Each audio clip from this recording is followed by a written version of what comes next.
Hello everyone, my name is Amanya Patrick and today we are going to learn how to enter data into an Excel sheet. But before we get started, let's first understand a few terms that are used in Excel. Here we have a column. A column, these are the vertical lines that you can see. They are labeled as A, B, C in alphabetical orders. Then the other term is the rows. The rows are these the horizontal ones that are labeled as 1, 2, 3, given those figures. And the other term is a cell. A cell is an intersection of a row and a column, just like this one. Here it shows it is C3. It means it's an intersection of column C and row 3. Here this is D7, that is the intersection of column D and row 7. The other term I would like us to know is a range. A range is a combination of many cells. When you combine many cells, you make one range. The other term also that we are going to learn is what you call a label. A label is a description of the content that you're going to enter into a column. Into a column.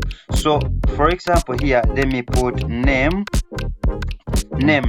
So that is a label, or what you would call a heading. It describes that in column A, I'm going to input names. So I can put a few names. Let me say Patrick. That's my name. You could also put your name. I can put another name. Let me say Charity. Charity. Another name may be Peter. And then Harriet.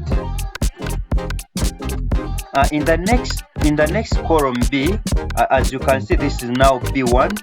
I can put another label or another heading. Let me put the department. So I put this describes that I'm going to put the different departments in which these people work in. So here Patrick works in the finance department. Charity works under the transport department. Peter works under the accounts department, and Harriet works under the welfare department. And I could add another label. Let me say salary.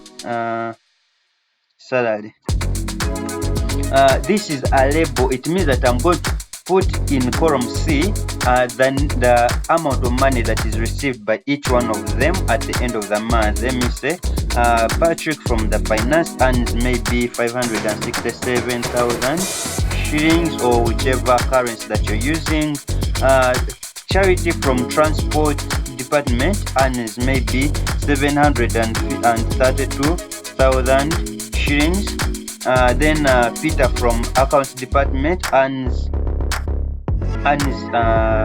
these are imaginary figures, so you can put any figure. Let me say 239,000. And Harriet from the welfare department earns 450,000. Meanwhile, these the entries that we've put in are not saved until you decide to do so. So in the next video, we are going to learn how to save data in the Excel sheet. Thank you for watching.